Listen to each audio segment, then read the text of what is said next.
नमस्कार दोस्तों, निश्चय एकेडमी के हमारे यूट्यूब चैनल पे मैं साहिल मिश्रा आप सभी का फिर से स्वागत करता हूँ।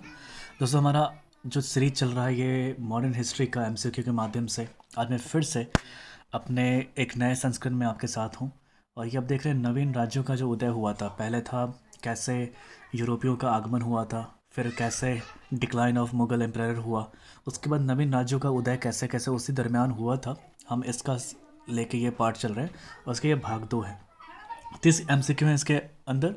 और आपने कितना स्कोर किया 30 में से आप कमेंट बॉक्स में लिख के बताइएगा। और चैनल पे नए हैं तो चैनल को सब्सक्राइब कीजिएगा, वीडियो को लाइक कीजिएगा। आप मुझे अगर फॉलो करना चाहते हैं तो मेरा लिंक दिया हुआ है इंस्टाग्राम का, फेसबुक का, यूट्यूब का, मुझे भी फॉलो और सब्सक्राइब कर सकते हैं। तो दोस्तों, बढ़ते हैं हमारे आज के वीडियो में। पहला जो क्वेश्चन है कह रहे मराठा संघ में फूट डालने वाला प्रमुख व्यक्ति जो था वो कौन था। मैं क्वेश्चंस के जो आंसर्स है पढ़ूंगा नहीं बार बार, आपको वीडियो पॉज करके आपको देखना होगा बिकॉज आपका टाइम इसमें बचेगा। तो इसका जो सही जवाब है दोस्तों वो है बी, रघुनाथ राव। अगला प्रश्न देखते हैं, कह रहा किस पेशवा ने आत्महत्या कर ली थी। जी हाँ, ऐसा कौन सा पेशवा था जिसने आत्महत्या कर ली थी। आपके पास ऑप्शन है ए बी सी डी। इसका सही जवाब होगा दोस्तों option number C, Madhav Narayan Rao ने। प्रश्न नंबर 33 देखते हैं। कह रहा है कि 1764 में बक्सर के युद्ध में भारतीय संघ में कौन शामिल थे। जी, आपको याद होगा लास्ट वीडियो में मैंने आपको बताया था शुजाउद्दौला, शाह आलम द्वितीय और मीर कासिम। मीर कासिम कौन था? आपको मीर जाफ़र का दामाद था। तो आपके साथ ऑप्शन है option number C, Mir Qasim, Shujauddaula और शाह आलम द्वितीय। प्रश्न नंबर 34 देखते हैं। कह रहा है सिराजुद्दौला के पश्चात बंगाल का नवाब किसे बनाया गया था। जी आपके सामने है, आप देख सकते हैं। जिसने अंग्रेज़ों के साथ मिलकर धोखा दिया था वो था मीर जाफ़र, और मीर जाफ़र का दामाद कौन था? मीर कासिम, जिसने आपको ढाका से अपनी जो राजधानी थी वो मुंगेर स्थापित आके किया था। जी हाँ। प्रश्न नंबर 35 देखते हैं। कह रहा है कि पुरंदर की संधि के संबंध में अधोलिखित में से असत्य कथन बताइए। आपको असत्य कथन बताना है। जी हाँ, आपके सामने ऑप्शन है ए बी सी और डी।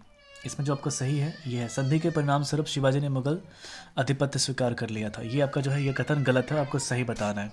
प्रश्न नंबर 36 देखते हैं। कह रहे सूची 1 को सूची 2 में सम्मिलित कीजिए तथा दिए गए कूट की सहायता से सही उत्तर का चयन कीजिए।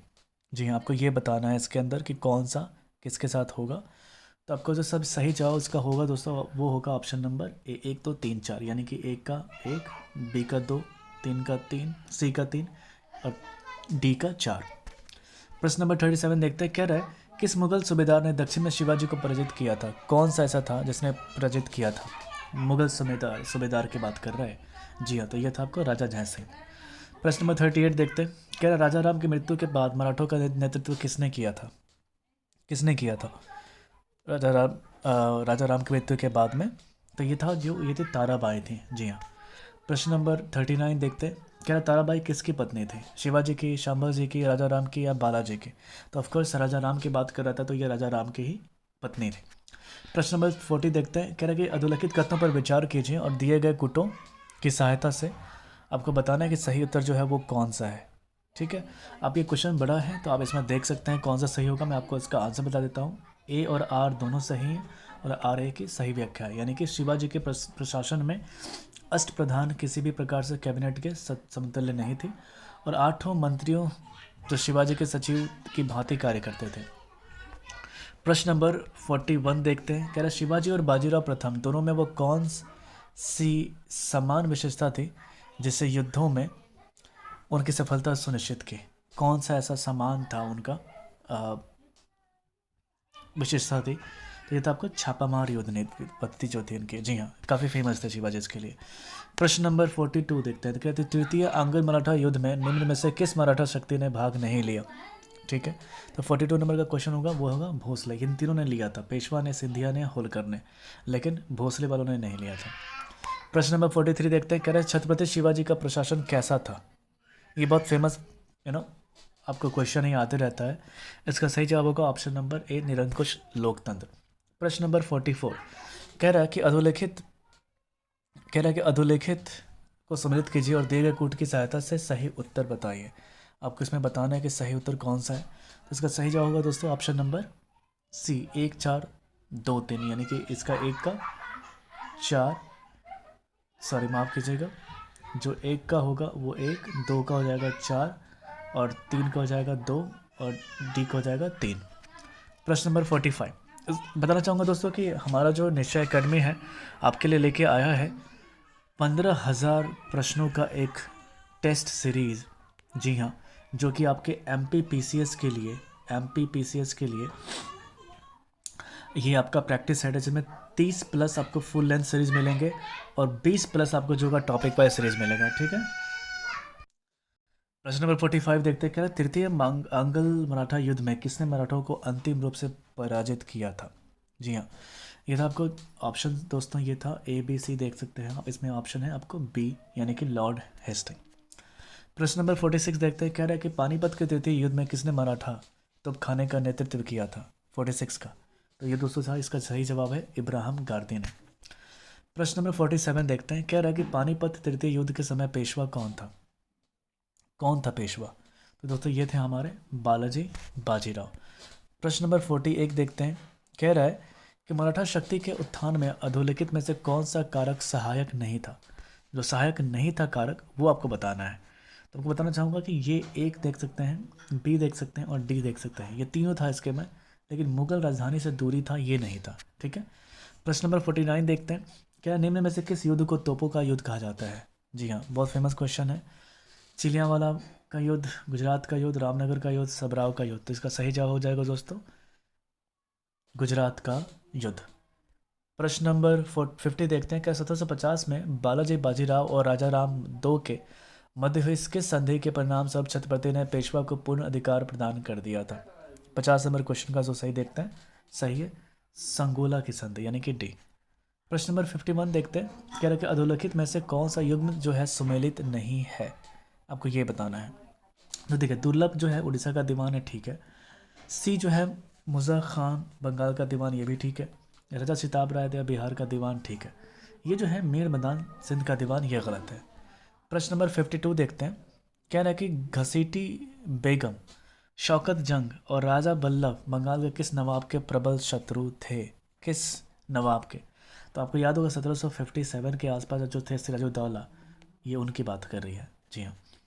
प्रश्न नंबर 53 कह रहा है कि कलकत्ता के ब्रिटिश गवर्नर को सही कलाक्रम में व्यवस्थित कीजिए। जी हाँ, अगर आपने मॉडर्न हिस्ट्री पढ़ा होगा और अगर आपने देखा होगा कि कौन कौन से गवर्नर जो थे पहले कौन कौन से आए थे। जी हाँ, आपको ये देखना है। तो पहला जो है ए का जो 53 का जो सही जवाब है वो होगा वो ये ए 3, ठीक है। उसके बाद आपको हो जाएगा 1, उसका हो जाएगा 2, उसका हो जाएगा 5, उसके बाद 4। प्रश्न नंबर 54 देखिए। अलीवर्दी खां द्वारा 1751 ईस्वी में उड़ीसा को मराठों को सौंपने के पीछे प्रमुख जो कारण था वो कौन सा था? तो ये देखिए, मुर्शिदाबाद से निधन करना कठिन था, ठीक है। इसका सही जो था तो सैनिक दृष्टि से जो मराठाओं का श्रेष्ठ होना जो था ये था कारण।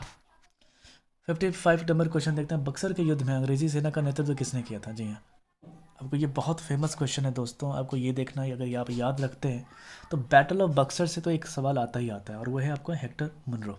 जी हाँ, आपको बताना है कि रॉबर्ट रॉबर्ट जो क्लाइव था 1757 वाला, आपको याद होगा। जी हाँ, अगर आपको 1856 और 1857 का जो रिवॉल्ट याद है उसमें कौन था, आप ये कमेंट बॉक्स में लिख के बताइएगा। प्रश्न नंबर 56 देखते हैं। कि प्लासी के युद्ध में अंग्रेजी सेना नायक रॉबर्ट क्लाइव को प्राप्त विजय के परिणाम सर उसे क्या मिला था? उसे क्या दिया गया था? उसे बंगाल का गवर्नर नियुक्त किया गया था दोस्तों। जी हाँ, रॉबर्ट क्लाइव की जो हम बात करें देखिए। और 1757 ईस्वी में आपको प्लासी का युद्ध हुआ था। प्रश्न नंबर 57 देखिए। क्या प्लासी के युद्ध के पश्चात बंगाल का नवाब किसे बनाया गया? अगेन बहुत फेमस क्वेश्चन, मीर जाफर। प्रश्न नंबर 58 देखिए। मीर कासिम अपनी राजधानी मुर्शिदाबाद से, यानी कि मुझे माफ़ कीजिएगा, मैं ढाका मैंने कहा था बट ये मुर्शिदाबाद था जनरली। मुर्शिदाबाद से राजधानी जो था कहाँ लेके आया था? वो था मुंगेर में, ठीक है। मुर्शिदाबाद भी वहाँ पर था। 59 नंबर क्वेश्चन देखते हैं। कि सिराजुद्दौला और रॉबर्ट क्लाइव के मध्य 9 फरवरी 1757 में कौन से संधि हुई थी? जी हाँ, 1757 की बात कर रहा है। कलकत्ता की संधि, ढाका की संधि, फैजाबाद की संधि या फिर अलीनगर की संधि? तो ये था अलीनगर की संधि। प्रश्न नंबर 60 देखते हैं। कह रहा है कि अवध का अंतिम नवाब था जो कौन था? नवाब की बात पूछ रहा है। आपको याद है मुगल नवाब की बात पूछ रहा है दोस्तों ये, ठीक है। तो ये था वाजिद अली शाह। उसके बाद नवाब को याद होगा आपको, उसके बाद नवाब की जो पदवी थी इन्होंने अंग्रेज़ों ने ख़त्म कर दी थी, अगर आपको याद होगा तो। जी हाँ। तो दोस्तों ये था हमारा 30 नंबर क्वेश्चंस था, 31 से 60 तक में। आपने कितना स्कोर किया? आज के सवाल आसान आसान थे, कमेंट बॉक्स में लिख के बताइएगा। अगर आपको टेस्ट सीरीज ज्वाइन करना है तो हमारा एप्लीकेशन डाउनलोड कर सकते हैं, ये वाला निश्चय एकेडमी पे, और हमारा टेलीग्राम ग्रुप भी आप ज्वाइन कर सकते हैं। सेकेंड चीज़ आपको बताना चाहूँगा कि आ, अगर आपको इसका पीडीएफ चाहिए तो पीडीएफ भी डाउनलोड करने के लिए फ्री में हमारा जो निश्चय एकेडमी का एप्लीकेशन है उससे आप डाउनलोड कर सकते हैं, और वहाँ से आपको पीडीएफ इसका फ्री में मिल जाएगा। जी हाँ दोस्तों, तो आज के लिए बस इतना ही। मिलते हैं हमारे नेक्स्ट वीडियो में कल। Thank you so much. Have a great day.